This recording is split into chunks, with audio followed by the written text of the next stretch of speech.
Hello there, everybody. Welcome back. Good afternoon. I hope you had a good PE, I hope you had a good lunch, and now you're ready to dig into science. Here's our talking points today. We are talking about ecosystems in the biosphere. What the heck do those two big words mean? We're going to go over that today. And our I Can today says, I can use text evidence to identify food relationships within the woods ecosystem or the forest ecosystem. Materials you're going to need today. You'll need your science notebook and a pencil or a pen to take some notes or to jot some things down. You're also going to need a Chromebook or a computer to access FOSSWeb, and we're going to go step by step through what that's going to look like when you get there. So let's get into it. Before we start, and I'm going to scoot over just a little bit so we can see the whole word wall. Whoop, I'm going the wrong way. There we go. Ta-da! There we are. So yesterday, or no, when was that? That was Monday, way back on Monday, about 7,000 years ago. We talked about the Earth being its own sort of system. And you can see over here, we've got the word wall, and our system says it's a group of interconnected parts that work together to serve a role or a purpose. And that's exactly what the Earth does. It has many roles and purposes, in fact. And within the Earth, it can be broken down into a number of different subsystems that have then further subsystems and subsystems and subsystems all the way down. Okay? And if you need a refresher, a subsystem is a system that also functions within a larger system.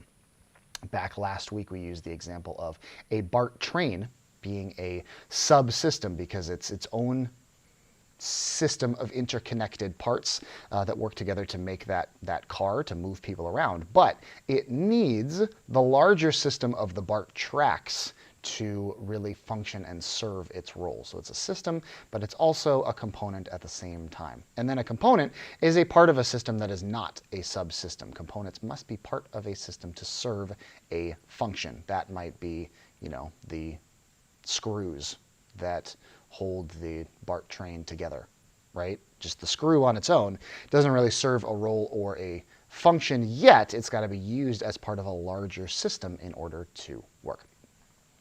The four really largest subsystems that we broke down on Monday on Earth are as follows. We have the geosphere, which deals with rock, soil, earth, land, anything to do with land, essentially. We've got the hydrosphere, which is anything to do with water, oceans, streams, lakes, rivers, creeks, etc.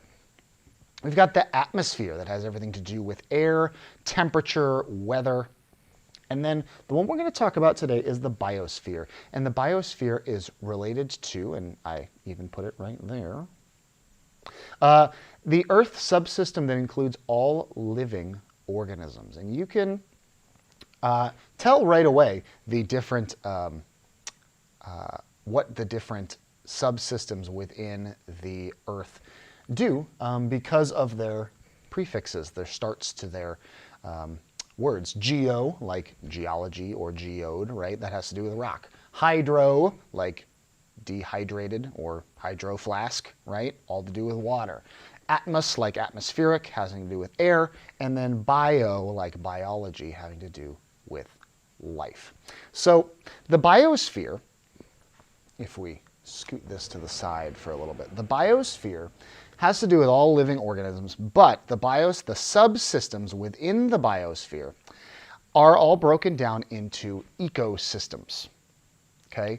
And an ecosystem, as you can see on the word wall there, says an interconnected system of living organisms and their physical environment.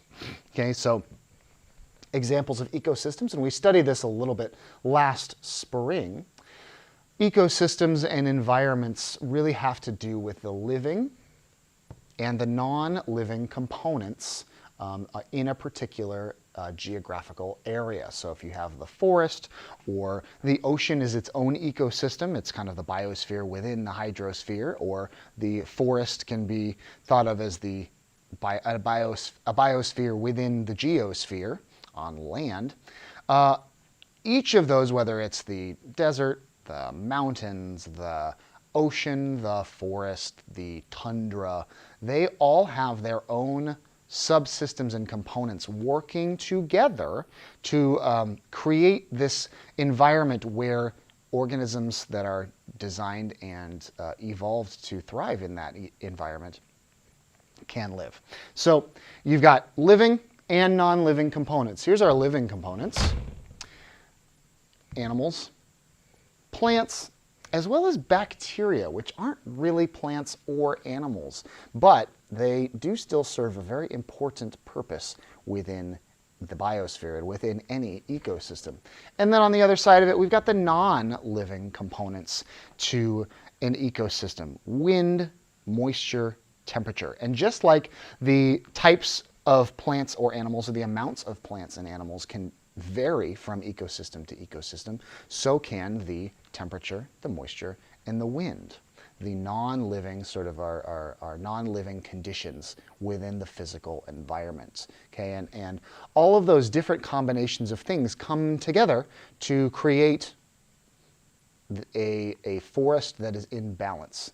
And one thing that we talked about last year, and you can go back and watch those old YouTube videos without all the fancy graphics and stuff, if you want some more information on those different kinds of environments and how changing one thing in an ecosystem can affect all the other things, just like changing one component in any system affects how the other components and the other subsystems work. We have to have balance, and we have to have things working together, interconnected. Right? It says so in the system, it says so in ecosystem. Interconnected means they're all working together and they all rely on each other. We're going to look at that in regards to living, nope, wrong shoulder, that one, living things today, in thinking about something that we've already touched on in 4th grade, but we're going to go back and look at it again in terms of food chains and food webs. You are going to do this on FOSSWeb in just a second, but you're going to watch me do it first, because I want to run you through sort of the logistics of how this works. So what you're going to do, ta-da, you're going to go to FOSSWeb. Yours is going to look different than mine because I have the teacher view and you have the student view.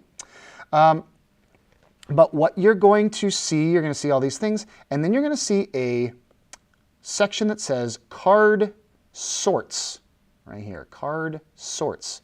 You're going to click it, and then you're going to find where it says Woods Ecosystem Card Sort. Okay, there's one there in English and one there in Spanish. I would recommend doing the English one for most of you if you're not bilingual in English and in Spanish. If you wanted an extra challenge or to have fun with it, you could try the English ones and then switch over to the Spanish ones and see which words you can recognize or translate. But what you're going to do is you're going to click that. And then our Woods Ecosystem Card Set is going to pop up. It's going to look like this. And it gives you directions up front if you don't have me to walk you through it. But I'm going to walk you through it. Basically, what's going to happen is you're going to have all these cards on the side, and these cards are different organisms that live in the woods or in the forest. Okay, these can be our different types, like our things that make their own food. Do we remember what those are called? Or are things that eat other organisms or have to consume other organisms, get their energy from other organisms to survive. They can't make their own food. Do we remember what that is called? Or are things that break down dead matter and dead organic matter into nutrients to replenish the soil. Do we remember what those are called? Okay, I'm going to click Start because I've used this before and you can watch me walk through it. So what it's going to look like is this. I'm double checking to make sure you can still see the whole thing. Yes, you can. Perfect. So here's our workspace. Here's our cards. So there's a few things you're going to need. The first thing you're going to need is the zoom button. So you see zoom down here, not the zoom for our meetings, but to zoom in, to look closer. You're going to click zoom, then you can click the card. Ta-da! And then you can read the card because it's a little small if you don't zoom in. I'll read you black bears. Black bears. Black bears are mostly nocturnal. Nocturnal means, yeah, they come out at night and they sleep during the day. I feel like Dora the Explorer when I do that. Like, where's the map? And you wait for the younger kids to like yell the answer at the screen. I'm kind of doing that now. Black bears are mostly nocturnal. They can run 50 kilometers per hour, swim, and climb trees. They live in forests and woodlands. Food. Black bears are omnivores. We've heard that word before. What does that mean? Vor means to eat. Omni means all. So they eat everything, plants and animals.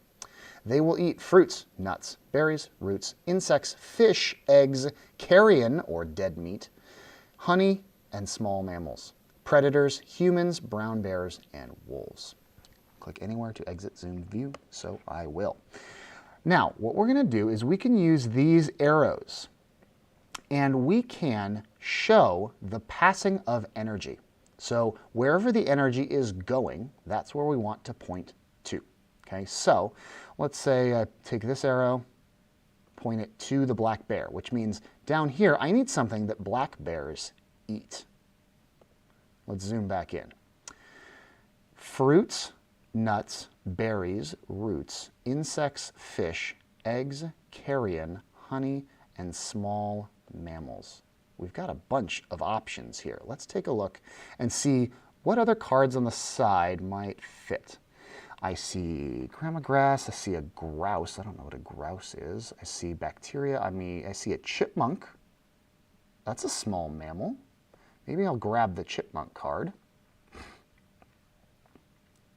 and I'll put it here. Maybe we'll zoom in on the chipmunk to see. Chipmunks are found in deserts, pine forests, pastures, rocky cliffs. They store food in their nests for winter supply. Oh, how cute. Food, seeds, berries, nuts, fruits, tender plants. Predators, wolves, lynx, badgers, coyotes, hawks, golden eagles. It doesn't say bears. Could we make an inference that bears might eat chipmunks?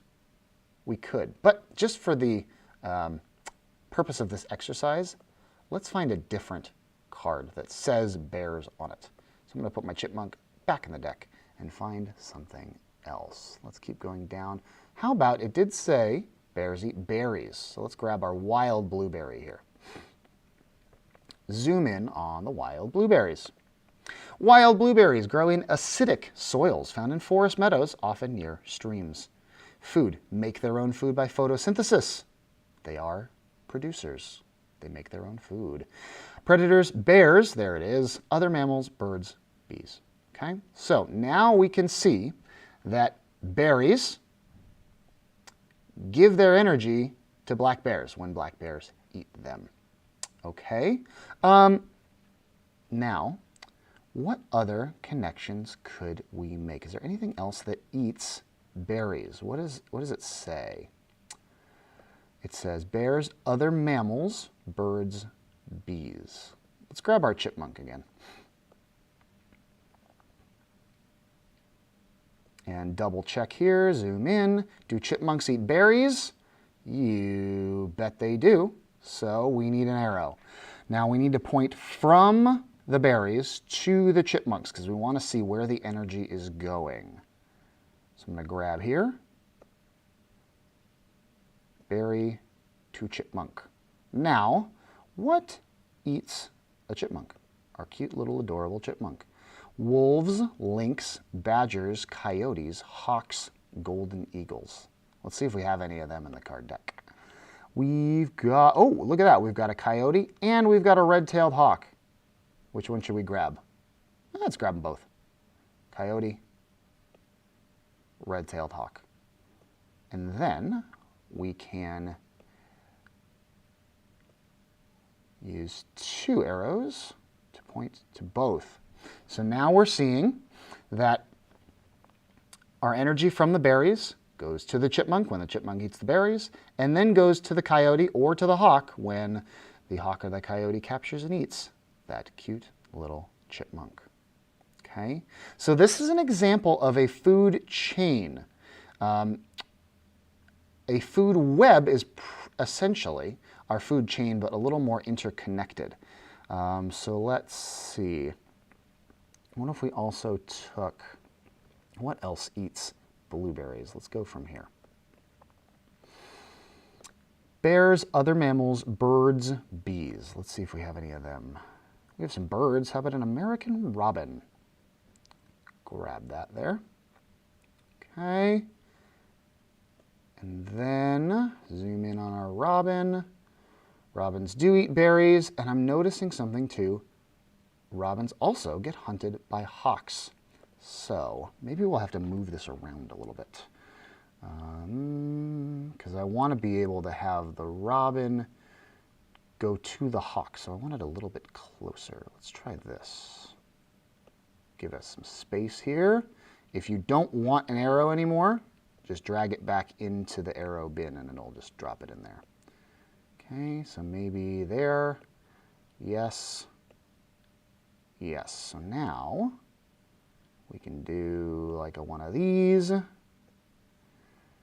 can do that. We can do that.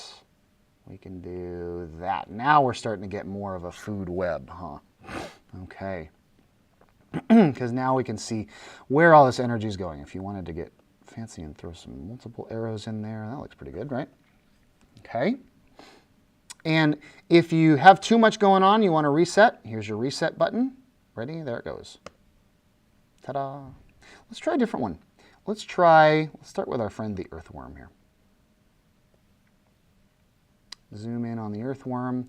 Earthworms live in the upper layers of the soil, but they will tunnel as deep as 2 meters if conditions are too dry or too cool. They prefer loose soils to those with clay and sand. Temperatures of about 15 degrees Celsius are ideal. Earthworms eat decaying matter from dead plants and animals. They decompose the material and return nutrients to the soil. Predators: birds, frogs, salamanders, lizards, shrews, raccoons, turtles. Okay, so let's take our earthworm, and I'm reading all the different options. I do see dead plants and animals, so let's definitely go to that. Okay, ta-da, and arrow, showing the energy goes from the dead plants and animals to the earthworm. And we can actually, here's a fun one, let's see how many connections we can get to this dead plants and animals. Bacteria, fungi like mushrooms, snails, earthworms, scuds, tubifex worms, mayflies. So let's actually find all of the things that eat dead plants and animals. Those are called our decomposers. Here's our scuds. Oh, those are interesting. They're little shrimpy looking things. Tubifex worms. Oh my goodness, look at those. What else do we got? Snails. I heard snails in there. I heard mayflies in there. And did I hear bacteria as well? Yes, I did. There we go. Oh my gosh. So many options here. And look, now I'm just going to grab arrows and point from our dead plants and animals to all of these things. Look at where all of these things get their energy from dead plants and animals. Those are all our decomposers. And I'm noticing too, as I look through, it says, like if we go to the scuds or our gammarus here, it says food bacteria. It also eats bacteria. So we can actually grab an arrow here and go from our bacteria to our scuds. Now we're really starting to see the interconnectedness, right, of our scuds and our bacteria. Both consume dead plants and animals, but the scuds also consume the bacteria. So there's a lot more going on than just one line from decomposer to plant to prey to predator. Okay, your job, let me go back to full screen here. Your job for your exit ticket on Google Classroom. It has directions. It has directions on how to get into FOSWeb if you need to see it again and get into the card deck. And then you are going to come up with 2 different connections or 2 different chains you can make, showing the flow of energy from one organism to another in our woods ecosystem.